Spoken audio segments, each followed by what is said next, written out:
ক্লাসের সুন্দরী মেয়েকে একা পেয়ে জঙ্গলে নিয়ে যেভাবে কাজ করলাম গল্পটি সম্পূর্ণ শুনলে আপনাদের মেশিন দিয়ে পানি চলে আসবে, আপনারা হাতের কাজ করতে বাধ্য হবেন, তাই হাতের কাজ করার আগে হাতের কাছে অবশ্যই টিস্যু রাখবেন। হ্যালো বন্ধুরা, আমার নাম সুমি। আমি 18 বছর বয়সী এবং এই বাড়িতে 2 বছর ধরে কাজ করছি।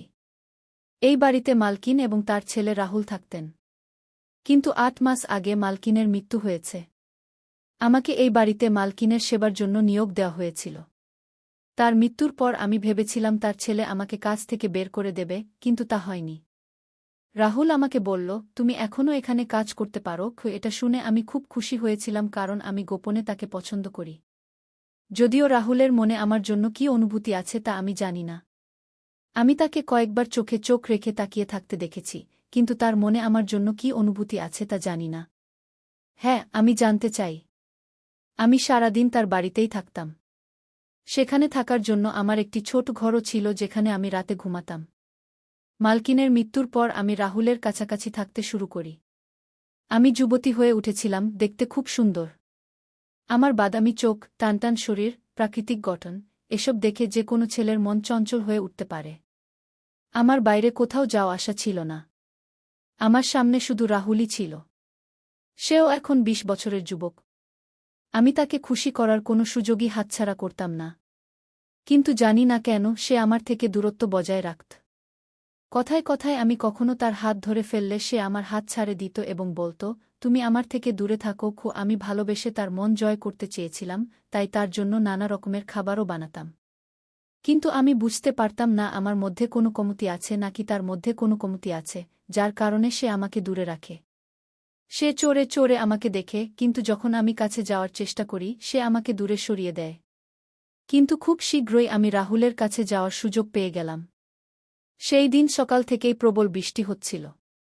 বৃষ্টির ফোঁটাগুলো আমার মনে আকাঙ্ক্ষা জাগিয়ে তুলছিল।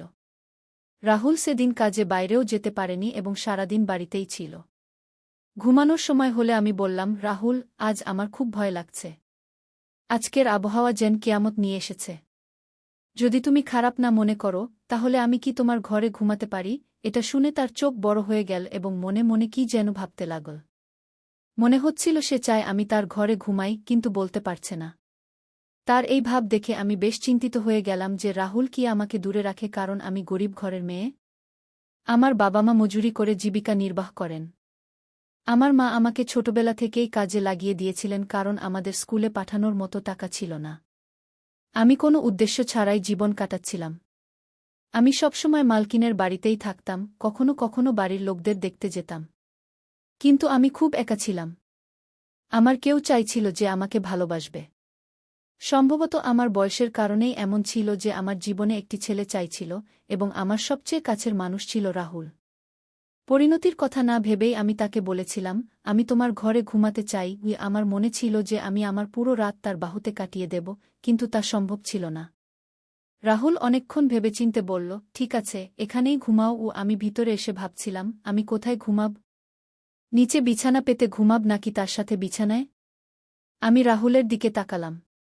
সে আমাকে বলল, তুমি চাইলে বিছানায় ঘুমাতে পারো, শুধু আমার থেকে দূরে থাকবে। অথবা চাইলে নিচেও ঘুমাতে পারো। রাহুল আমাকে শালীনতা দেখাচ্ছিল, কিন্তু আমি তার কাছেই ঘুমাতে চেয়েছিলাম।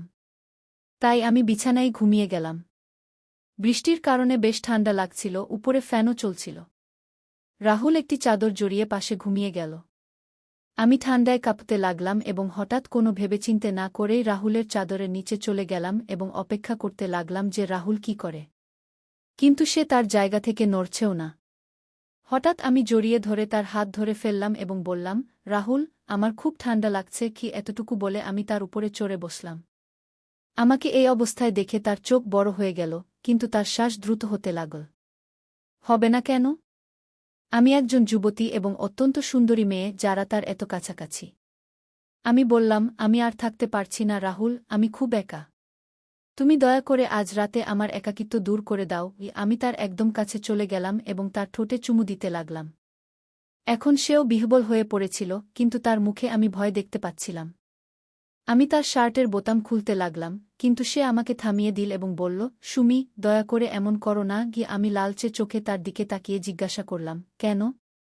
আমি রাহুলকে তার মতো ভালোবাসার দৃষ্টিতে দেখতে শুরু করেছিলাম এবং ধীরে ধীরে তার বোতাম খুলতে শুরু করেছিলাম। কিন্তু যখনই আমি তার সব কাপড় খুলে তাকে দেখলাম, আমার চিৎকার বেরিয়ে গেল। আমি ভয় পেয়ে কাঁপতে কাঁপতে উঠে পড়লাম। আমার কোনো ধারণাই ছিল না যে আমি এমন দৃশ্য দেখব। আমার মুখ একদম লাল হয়ে গেছিল। আমি এক মুহূর্ত সেখানে থাকতে চাইনি। আমার হৃদয় এত দ্রুত স্পন্দিত হচ্ছিল যে মনে হচ্ছিল এটি বেরিয়ে আসবে। আমার শ্বাস দ্রুত হয়ে গিয়েছিল এবং তারপর আমি দৌড়ে তার ঘর থেকে বেরিয়ে গেলাম। মেইন গেট খুলে আমি বাইরে বেরিয়ে গেলাম এবং বৃষ্টিতে ভিজতে ভিজতে দৌড়াতে শুরু করলাম। আমি পাগলের মতো দৌড়াচ্ছিলাম এবং সেই দৃশ্য আমার চোখের সামনে ঘুরছিল যা এইমাত্র আমার সাথে ঘটেছে। বৃষ্টির জলের সাথে আমার চোখেও জল চলে এসেছিল। আমি রাহুলকে খুব পছন্দ করতে শুরু করেছিলাম। দৌড়ে দৌড়ে আমি আমার বাড়িতে পৌঁছে গেলাম। যখন আমার মা দরজা খুললেন, তখন আমাকে সামনে দাঁড়িয়ে থাকতে দেখে তিনি একদম বিচলিত হয়ে পড়লেন। তখনই আমার বাবা এসে বললেন, "কি হয়েছে বেটা, এত রাতে এভাবে দৌড়ে কেন আসছ? সব ঠিক তো?" আমার বাবা আমার মাকে ডান্ডাতে শুরু করলেন যে, "তুমি কতবার বলেছি যে এই যুবকের সাথে বাড়িতে কাজ করিও না, কিছু উঁচুনিচু হয়ে যাবে। কিন্তু তুমি আমার একটি কথাও শোনোনি এবং আজ দেখো কিভাবে সে দৌড়ে বাড়ি এসেছে কি।" তখন আমি লক্ষ্য করলাম যে আমার শার্টের বোতামও ঠিকমতো লাগানো ছিল না। আমার চুলও একদম ছড়ানো ছিল। কেউ দেখলে এটাই ভাববে যে আমার সাথে কিছু খারাপ হয়েছে। আমার মা আমাকে ঘরের ভেতরে নিয়ে গেলেন এবং জোরে জোরে কাঁদতে শুরু করলেন। তিনি বললেন, "এটা কি হয়ে গেল?" আমি তাদের কিছু বলতেও পারছিলাম না। কিছু সময় পরে নিজেকে সামলে নিয়ে আমি বললাম, "আজ রাতে আমার সাথে যা ঘটেছে, যখন আমি ১৬ বছর বয়সী ছিলাম, তখন থেকেই আমার মা আমাকে এই বাড়িতে কাজে লাগিয়েছিলেন, কারণ বাড়ির মালকিন খুব অসুস্থ ছিলেন। তখন রাহুল প্রায় ১৮ বছর বয়সী ছিল। আমি ধীরে ধীরে যুবতী হয়ে উঠছিলাম। মালকিনের ছেলেকে দেখে আমার মন চঞ্চল হতো, কিন্তু সে কখনো আমার দিকে তাকাত না এবং সর্বদা তার কাজে মগ্ন থাকত। কাজ করতে করতে আমি জানতে পারলাম যে বাড়িতে একটি বেসমেন্ট আছে। রাহুল তার কাজ শেষ করে বাড়ি আসত এবং তারপর বেসমেন্টে চলে যেত। সে ঘণ্টার পর ঘণ্টা সেখানে বসে থাকত। বেসমেন্ট থেকে অদ্ভুত শব্দ আসত এবং কিছু ধোঁয়া লাগত। প্রথমে আমি ভাবতাম যে রাহুল নিচে বসে নেশা করে, কিন্তু যখন সে আমার কাছে আসত, তখন তাকে দেখে মনে হতো না যে সে কোনো নেশা করেছে। সে একদম স্বাভাবিক লাগত, কিন্তু খুবই বিচলিত মনে হতো। আমি সবসময় তার উপর নজর রাখতাম, কারণ সে আমার পছন্দ ছিল। একদিন মালকিন ঘুমিয়ে পড়েছিলেন এবং রাহুল বেসমেন্টে ছিল। সেই সুযোগে আমিও বেসমেন্টের ভিতরে চলে গিয়েছিলাম। আমি সেখানে দাঁড়িয়ে দেখলাম রাহুল শার্ট ছাড়া ঘরে কি করছে। তার পিঠ আমার দিকে ছিল। আমি তার শরীর দেখছিলাম। হঠাৎ আমি তার কাছে চলে গেলাম এবং তার পিঠে হাত রাখলাম। রাহুল একদম উত্তেজিত হয়ে উঠল এবং আমাকে ডান্ডাতে শুরু করল, "তুমি এখানে কি করছ? এখান থেকে চলে যাও।" তারপর সে তাড়াতাড়ি তার শরীর ঢেকে নিল এবং আমি তার শরীর দেখতেই পেলাম না। শার্ট পরার পর সে আমার দিকে ঘুরে বলল, "তুমি এখানে কি করছ? আর তুমি আমাকে হাত কেন লাগালে?" সে খুব রাগ করে বলছিল, কিন্তু তার চোখে আমি ভালোবাসা দেখতে পাচ্ছিলাম। আমি তৎক্ষণাৎ তার কাছে চলে গেলাম এবং তার ঠোঁটে চুমু দিয়ে বললাম, "আমি তোমাকে মিস করছিলাম, তাই দেখতে এসেছি।" আমার এই আকস্মিক আক্রমণে সে ঘাবড়ে গেল এবং বলল, "এসব কি?" কিন্তু তার শ্বাস দ্রুত হয়ে গিয়েছিল। সে আমার হাত ধরে টেনে বাইরে নিয়ে গেল এবং বলল, "নীলম, আর কখনো বেসমেন্টের ভিতরে আসিও না।" এত বলেই সে বেসমেন্টের দরজা বন্ধ করে দিল। আমি সেখানে দাঁড়িয়ে তাকিয়ে রইলাম। আমি একদম বুঝতে পারলাম না যে শেষ পর্যন্ত কি হল। যখন রাহুল আসল, তখন আমি তাকিয়ে তাকিয়ে তার দিকে দেখছিলাম যে শেষ পর্যন্ত আমাকে বেসমেন্ট থেকে এভাবে বের করে দিল কেন। তার চোখে আমি একটি আফসোস দেখতে পাচ্ছিলাম। সে আমাকে তার কাছে ডেকে বলল, "দেখো, এসব ঠিক নয়। তুমি আমার থেকে দূরে থাকো।" তারপর থেকে রাহুল যখনই আমাকে দেখত, মনে হতো সে আমাকে চায়, কিন্তু জানি না কেন সে আমাকে তার কাছে আসতে দিত না। গ্রামে আমাদের নিজের জমি ছিল। জমি একদম কম ছিল। এই কারণেই বাবা গ্রাম ছেড়ে শহরে চলে এসেছিলেন। বাবা মজুরি করতে শুরু করেছিলেন এবং আমার মা মানুষের বাড়িতে কাজ করতেন। আর্থিক অবস্থা উন্নত করার জন্য আমার মা আমাকে কাজে লাগিয়েছিলেন। এখানে আমাকে থাকা খাওয়া ছাড়া ৫০০ টাকা দেওয়া হতো। সম্ভবত আমরা গরিব, এই কারণেই রাহুল আমাকে নিজের থেকে দূরে রাখে। কিন্তু বলে না কি, যখনই আমাদের কোনো কাজ করতে মানা করা হয়, তখন আমাদের সেই কাজ করার ইচ্ছা হয়। যখনই সুযোগ পেতাম আমি বেসমেন্টে গিয়ে উকি দিতাম। রাহুল যদি দেখে ফেলত, আমাকে খুব ডাকাত। একদিন সাহস করে জিজ্ঞেস করলাম, তুমি সেখানে কি করো? সে আমার প্রশ্নের কোনো উত্তর দিল না। এখন সে বেসমেন্টের দরজাও বন্ধ করে দিত। কিন্তু আজ আমি যা দেখলাম তা আমার হৃদয় বিদারক ছিল। আমি রাহুলের খুব কাছাকাছি ছিলাম এবং তার শার্ট খুলতেই যা দেখলাম তা দেখে আমি ভয়ে কেঁপে উঠলাম। এটাই কি কারণ ছিল যে সে বেসমেন্টে সময় কাটাত এবং শুধু ঘুমানোর জন্য উপরে আসত? শেষ পর্যন্ত এই সব দৃশ্য কি? আমার মা-বাবা কাঁদছিলেন। নিজেকে সামলে নিয়ে আমি বললাম, মা, রাহুল কিছুই ভুল করেনি। আমি তোমাদের মিস করছিলাম। সারাদিন এমন ভয়ঙ্কর বৃষ্টি হচ্ছিল যে আমি একটা খারাপ স্বপ্ন দেখলাম এবং স্বপ্ন ভেঙে যেতেই আমি দৌড়ে তোমাদের কাছে চলে এলাম। রাহুল ভালো ছেলে, সে কখনো আমার দিকে খারাপ দৃষ্টিতে তাকায় না। গিয়ে আমার কথা শুনে আমার পরিবার স্বস্তির নিঃশ্বাস ফেল, কিন্তু আমি তাদের সত্যি বলিনি। সত্য বলার সাহস আমার ছিল না। এর ফলে পরের দিন তারা আমাকে আবার কাজে পাঠিয়ে দিল। সকালে কাজে এসে দেখলাম রাহুল বাড়িতেই আছে। সম্ভবত সে আমার জন্য অপেক্ষা করছিল। আমি তার সাথে কোনো কথা না বলে সরাসরি বাড়ির কাজে লেগে গেলাম। রাহুল আমার আশেপাশে ঘুরছিল। সে ভেবেছিল আমি তাকে কোনো প্রশ্ন করব, কিন্তু আমি কোনো প্রশ্ন করিনি।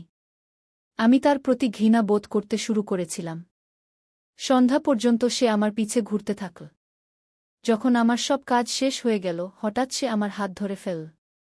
সে বলল, আমি তোমাকে সব বলবো, তুমি শুধু বসো। আমি তার দিকে তাকাতে লাগলাম। আমি তাকে পছন্দ করতে শুরু করেছিলাম, কিন্তু কাল রাতের পর আমার হৃদয় ভেঙে গিয়েছিল। এখন রাহুল কথা বলতে শুরু করল।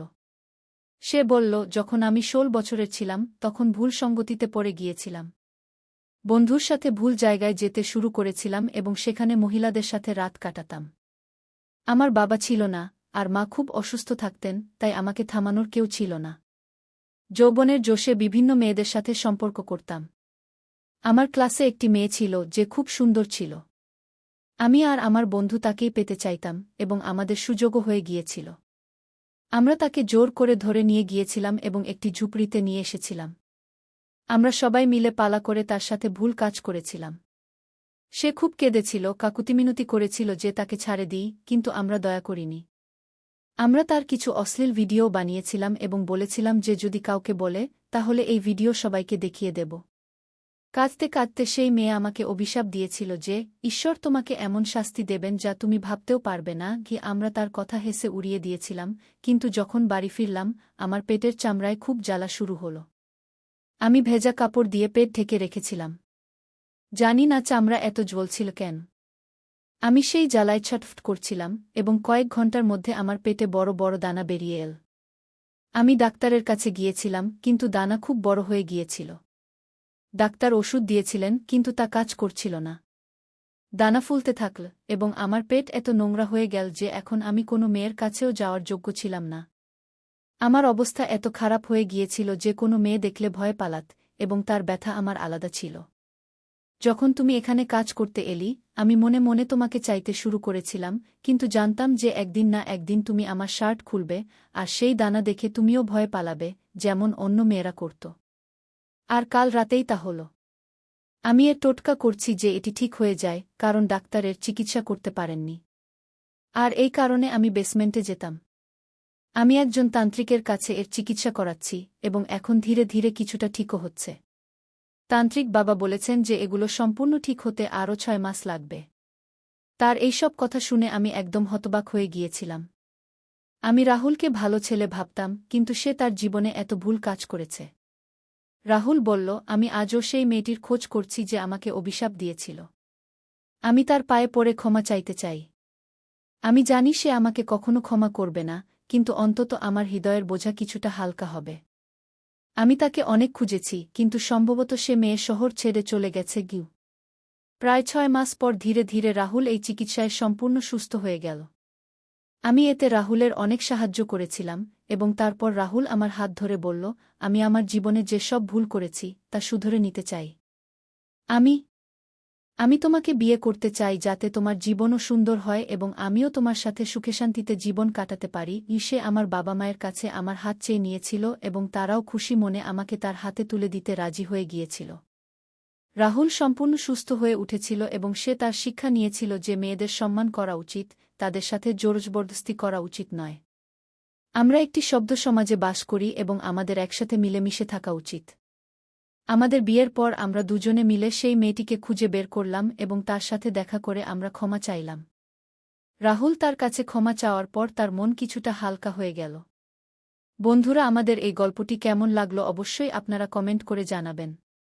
যদি ভালো লেগে থাকে তাহলে অবশ্যই পরবর্তী গল্পের জন্য আমাদের চ্যানেলটি সাবস্ক্রাইব করে আমাদের সাথেই থাকবেন। ধন্যবাদ আপনাদের সবাইকে।